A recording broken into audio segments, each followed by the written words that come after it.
اعوذ باللہ من الشیطان الرجیم، بسم اللہ الرحمن الرحیم۔ آج ہم مزید 5 فریز الورب پڑھیں گے۔ تو پہلا فریز الورب ہے sort out. I tried to sort out the issue but in vain. تم کو مسئلہ ہے، اس کو حل کرنے کی کوشش کی اس نے، لیکن بے سود۔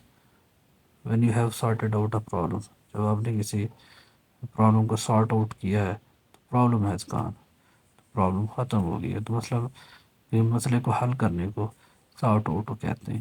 I am sorting out cutlery.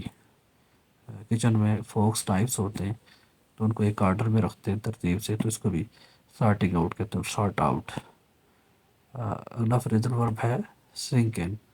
When you paint a dry wall, جب ایک وال کو آپ ڈرائی وال کو پینٹ کرتے ہیں، takes time for the paint to sink in to the surface, تو وقت لگتا ہے کہ اس کا حصہ بنے، اس میں گھل مل جائے۔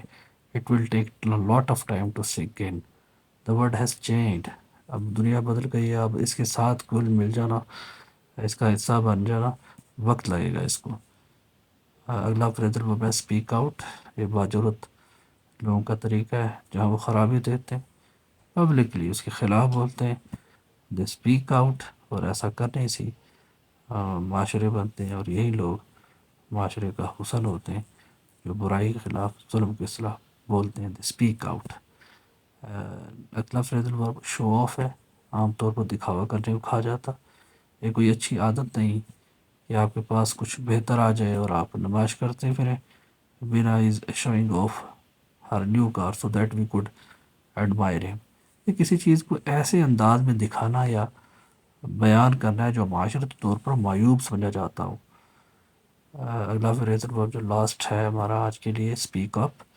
آپ بہت دھیمی آواز میں بات کر رہے ہیں تو آپ کا دوست کہہ سکتا ہے پلیز اسپیک اپ، ذرا اونچا بولیں تاکہ میں آپ کو سن سکوں۔ تو ٹیچرز بھی اپنے اسٹوڈنٹس کو جب وہ کوئی سوال پوچھتے ہیں اور بچہ آہستگی سے جواب دے رہا ہوتا ہے تو وہ اسے کہتے ہیں بیٹا اسپیک اپ، تھوڑا سا اونچا بولیں۔ بہت بہت شکریہ، تھینک یو ویری مچ۔